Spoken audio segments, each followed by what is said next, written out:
Hello folks and welcome back to the FPL Tips YouTube channel for yet another video. Small apology, we were not able to make a lot of videos earlier this week and last week as well. But I'm here to address a few of the questions which were raised ahead of the game week 8 deadline in a few hours, and let's see how many questions I could be answering in that, and as the last minute transfers are concerned. And let's just get started, and let's look at a few of the burning questions ahead of game week 8. The first one is Botman and Estupinan replacement. So, as we know, both Botman and Estupinan are out for at least a considerable period. Botman uh, has at least a month or something, maybe, and that they might be missing like 3 to 4 game weeks, and it might be the time to remove both of them, or at least one of them, because a lot of us, including me, have both of them, and try to and are looking to see whom to remove and whom to bring in, and is it worth removing. And I personally got Estupinan in my wildcard in game week 6 because I was looking at the fixture run from game week 10 onwards. I mean, of course, game week 6 he had Bournemouth at home, but game week 10 onwards, I was looking at the fixture, and Nudoki was a great alternate for Estupinan to sit for these 2 weeks. And then from game week 10 onwards, Estupinan has great fixtures. But now that Botman is also injured, and that makes me force a move, and I feel like removing Estupinan ahead of Botman is a more it's a better option. So I will be removing Estupinan this week, and Cash or any other Aston Villa defender stand out for me as the options, because their fixtures are great, and they are especially at home a different breed. I mean, they are not the best of defenses, but they are a very exciting team. They do play great football, and you can get attacking returns from both their fullbacks. And the other one who I touched upon, who I'm still considering, ironically, because even though he has had a past history where he has disappointed us, is Lucas Dean, and that's because the Aston Villa attack from the left hand side more than the right hand side. And I mean, Cash was still attacking against Brighton, but Dean, I think, is still the more attacking player, and he also is now zero point 0.4 million cheaper. And with that, I think he looks like a decent shout. But the other thing to consider is that Alex Moreno will be coming back after the international break, and it's a prolonged injury. It was expected that he would be probably coming up 3 to 4 weeks earlier, and I think Aston Villa have enough injuries in the defensive point of view, so they won't. I'm expecting them not to throw him directly, and maybe he'll be playing in the UECL games, and then coming directly in. So for the good fixture run, starting from this week, I think Dean should be fine. So I am. It is a toss of coin between the two of them. If you want alternative replacements for Botman or Estupinan, then the Spurs defenders are also definitely a great shout, especially for the short term. They have Luton away and Fulham at home, and Pedro Porro looks like one of the best options. And he's a solid defender who has attacking threat and defensively solid. So Tottenham do have a good chance of keeping 2 clean sheets in the next 2 games, and Pedro Porro will be attacking as well. So Pedro Porro looks like a great shot, and Udogi definitely looks like the great shot. Porro looks like the most more attacking player, so he does stand at the better option. But if you don't have the money, Udogi's is perfectly fine as well. But I think the difference is a point 0.1 or point 0.2 between them. So if you have that extra money, you can now jump into Porro, and he probably does look like the better defender to go with from Spurs. And not too many options other than that. Maybe a Brentford defender, but I'm not a great fan of that. Or a West Ham defender with Soufal, who's especially getting a couple of assists and getting attacking returns, and their fixtures turn for the good, and could be an option.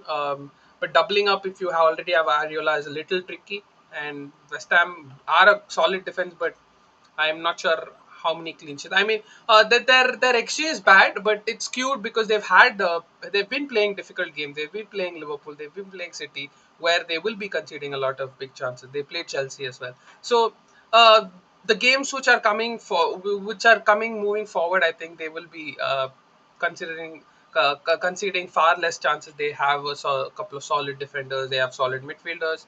So Yeah, I think it's not a bad shout going Sufal through as well. But the best option I think is an Aston Villa defender. If you have the money, go cash, or you can take a punt on any of the centre backs. But they have very little ceiling potential. But Dean is definitely worth giving a shout over there. And with the Spurs, I think they stand at second. Porro is the best option. Udogi is a fairly decent option as well, and the third option will be possibly a West Ham defender, maybe Soufal. So that is with the first question. The second question is the wildcard draft, because it's a very popular week for wildcard, and we've been discussing it throughout in the past few weeks as well, and what the wildcard structure could be.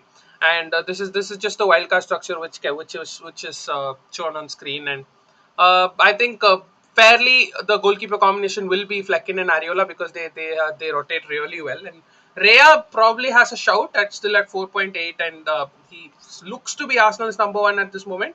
And Arsenal's fixtures also turned to great fixtures from game week 11 onwards, game week 10 onwards. So Rea's a good shout, but I think Flecken and Areola just complement each other really well for a long term as well. So I think they do look like the goalkeeper pair to go with. In defense, I think I would have probably not have Trippier, because I think his best two fixtures are done. He got 30 points in those two fixtures, and the high ceiling fixtures have gone past us. But that being said, I think I expect him to continue to tick along, and he's now back to his groove. He wasn't giving too many assists early on, but now he's back to his groove, and he will be giving. But I still feel the money might not be justified. So I think a Burn or a Share make more sense. And just to adjust the budget, we've gone with Burn over here.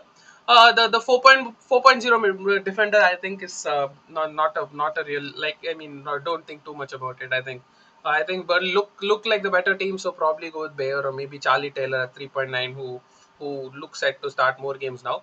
But the other defenders, I think Cash or another Aston Villa defender probably is a must, because given the runner fixtures they have, and the good team they are.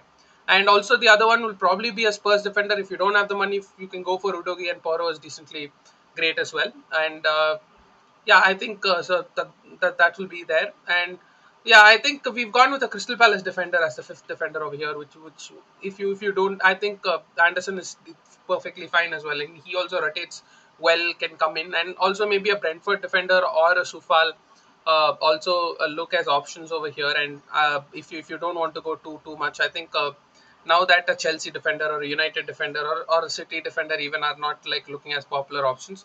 Yeah, City is the defenders not as a no go because of their fixtures. Their fixtures turn, and they get tricky, and with rotation as well as fixtures, you might not want to go there. Coming and any other defenders, if you have the money, if you have money to spend somewhere, then Trippier is a great shout. But if you don't, I think a cheaper Newcastle defender and maybe a Spurs defender and Aston Villa defender are probably a must. And then fourth defender can be a Palace defender or a West Ham defender, or maybe a Brentford defender to go with. And coming to the midfield, I think with the fixtures turn, I think Salah, Son, and Madison look like the best midfield options and a combination, because I think Salah has great fixtures from game week 9 up until game week 17, barring 1 week when Liverpool play City. And Son and Madison have great short-term fixtures. Son looks great at the striker role. He's going to continue playing there, because Richarlison, when he played last week, played on the left and he played well. He gave an assist to Son as well against Liverpool. And Madison, I think, is a shorter term just for the great fixtures, and I'm also looking to move on from Madison once his great fixtures are done. Maybe to an Arsenal midfielder, looking at that possibility. And Bowen is also a great option. As I mentioned, West Ham have great fixtures, and Diaby, who's this week has an injury question, but going forward, I think he's also great as well. And if you don't have the money, you can go with the Neto. If you have the money, you can go with the Diaby. Neto is also perfectly fine. He's been Wolves' talisman this season. He's everything Wolves do is coming through to him. And Wolves are looking like a team that will threaten teams, because they played really well against Liverpool in the first half. They played great against City. They got the win. And I don't see Wolves as a terrible team at this point. I think they are a decent team. I don't think they still will score a lot of goals like they have always had, but I think Neto he's a solid shout at 5.7, 5.7 now. Then he might be rising soon. But at that point, price point, you have Gordon as well. So now, if you want to enable Salah, you can look at those cheaper options. Maybe if you have for point 5, point 6 more, you can go for a Watt Browse and have a Bowen down to a Diaby. And from game week 10 onwards, Brighton fixtures turn. So Mitoma, you might want to see how to bring him back in your team. The reason this draft looks like this is because the most of the money is spent on the attack as well. Darwin Nunez comes at 7.4. Is gone. Is preferred over here instead of Alvarez. Primarily because of City's fixtures going forward. Alvarez is worth the hold. It's not like he's a force move out, but with Liverpool's fixture and with Darwin starting more games than not, I think you can see a great bunch of goals coming from the foot of Darwin Nunez in the upcoming weeks. And yeah, he looks like a solid player to go with, especially from game week 9, game week 10 onwards. I mean, game week 9 is a tricky game week where it's just after the international break. But from game week 10 onwards, I think Darwin Nunez for a few weeks it looks like the best alternative striker after Haaland. And the other striker who obviously we have to touch upon after his hat trick and 2 assists is Ollie Watkins. And if you have the money, Ollie Watkins is also probably right there. I think he's probably slightly better for the next few weeks than Darwin, given Darwin's minutes risk. But I think Darwin can also match up the.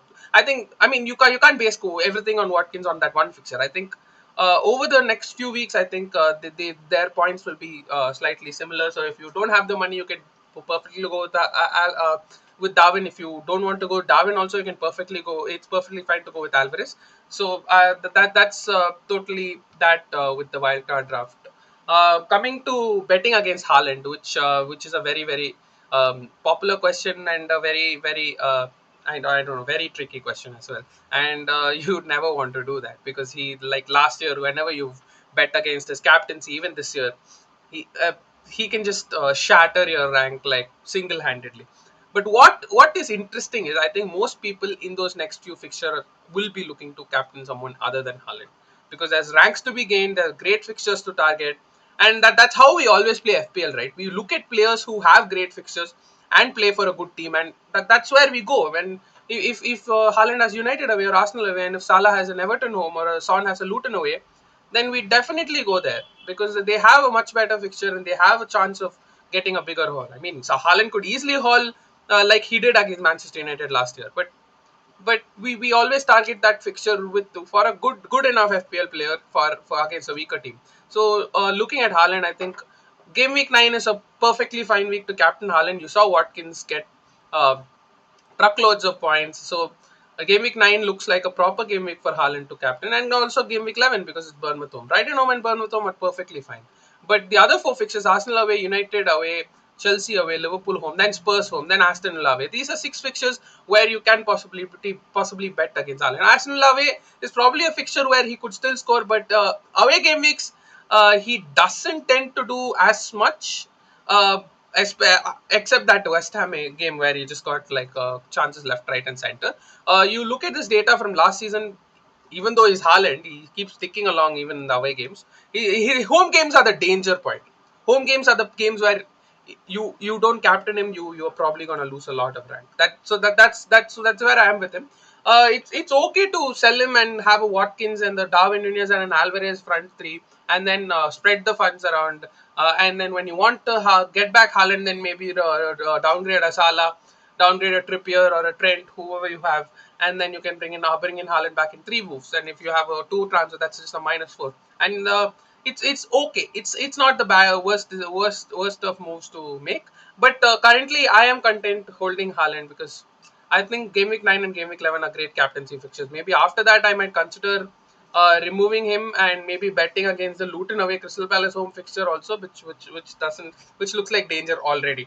But if I do bet against him, then I can bring him after the blank game week. That is a thought, but that's a long term. But for the short term, I think game week 9 and game week 11 are great fixtures for Haaland captaincy, and I think I will be captaining Haaland for these weeks. So I probably will be holding Haaland for this, but it's totally fine to sell him, and you will be able to get a good squad without him as well. Coming to the latest news on Son, Saka, and Diaby, Son looks good. There's good news. Paulo Keefe, the trustable Tottenham source, has reported that Madison and Son are available for selection tomorrow, so no need to worry about Son. You can captain him totally. He probably comes off in the 74th, 75th minute, but that time is enough against the Luton side for Son to score enough goals. So Son looks like the best captaincy option this week, and I'll come touch upon that a little bit later. But again, coming to Saka, England and Arsenal are set to decide. They're actually sitting and meeting about how Saka is. But Saka is a player who's played like the last 87 Premier League games. That's incredible for a 21-year-old. That's absolutely incredible. He's playing every single game. He's always fit, and even in the last few weeks, we've had injury doubts with him earlier this season, last week, this week, midweek. So every week, there are questions that he goes off injured. Every week he comes back, turns, scores. So he's a machine, and who will be able to play games, and he probably is going to play the European. But the discussion between England and Arsenal will probably be to maybe manage his minutes, maybe not send him for this international break, maybe send him for the next international break. That probably could be a conversation between them. But I think he probably is going to start against City. It's a big game for Arsenal. Arsenal have been right up there, and it's a game that they probably they will feel they can win. So that they will want to play their full strength, and they will want to play Saka in this game, and then maybe he gets a 2 week rest if after this conversation, because if England and Arsenal are set to have a conversation, it's probably going to be about resting Saka during the international break. The final player we're coming here is Musa Diaby, who I'm not too sure about. But Alex Townley has John Townley has reported saying Musa Diaby and Boubacar Kamara will both train at tomorrow in the training center and could be named in the squad, but that doesn't generally mean he does start. And it looks a little bit suspicious over here. And Emery here, Diaby was ruled out for the fixture against in the UECL, and it's a fixture where they can play Bailey and be content with it. So Diaby is probably doesn't look like a person who'll play this week. So that means if you are wildcarding this week, it's okay to avoid him and maybe bring him next week, and maybe keep Mbumo for this week and next week, and then look at that. But I think Mbumo is also a totally fine hold this week, because Man United away, Burnley home, he's not a forced sell. So I think it's totally okay to go with Mbumo, keep Mbumo. And then look at Diaby after that. So that's where I am with Diaby. I might be benching him also in my team and play Cameron Archer, who has a great Fulham away fixture as well. So that's that with Diaby. I probably think he comes off the bench for a 25-30 minute period, because they have Bailey, who has also looked hungry for minutes, hungry for goals, and who's played well. And the final question I'll be taking up is the Game Week 8 captaincy. And coming to that, I think there are three distinct captaincy shout, and where I think Son really stands out. Luton away, it's a multiple goal fixture, and Son is in form. Son has 6 goals in the last 4 games or something. He looks really hungry. He looks central. He's probably the best captaincy, and most of us will be going for him. I think he'll have a more than 100 elite ownership. Haaland is obviously hard to bet against, but it's an Arsenal away fixture where I don't think he'll be hauling. If he does, then you just have to take it and move on with it. But I think definitely Son at away at Luton is looks like the best captaincy options. And Salah against Brighton also looks like a decent option. He has 12 fixtures. He has 12 returns against Brighton. Again, I'm not sure if it's a Hall fixture, but Brighton are looking like a not a great defense, and Liverpool will probably come guns blazing after what we saw last week. So I think Salah will get a return or two, but Son does look like the standout captain this week, and I'm my armband is on Son, and probably coming to between Salah and Haaland, I think is a close call. And because you don't have a guaranteed haul against Brighton for Salah, I probably go with Haaland against Arsenal as the captain as well. So that's how it is. Son, then Haaland, then Salah for me when it comes to the captaincy. So that's it from today's video. If you have some more questions towards the deadline, please let us know in the comments, and we will try to answer them. And if you did like the video, please hit the like button and hit the subscribe button. And I promise you that we will be coming with more videos than we have been coming with the last couple of weeks in the upcoming weeks. So please, I'm looking forward to making more videos, and looking forward to hearing your feedback about it. And thank you so much. Bye bye.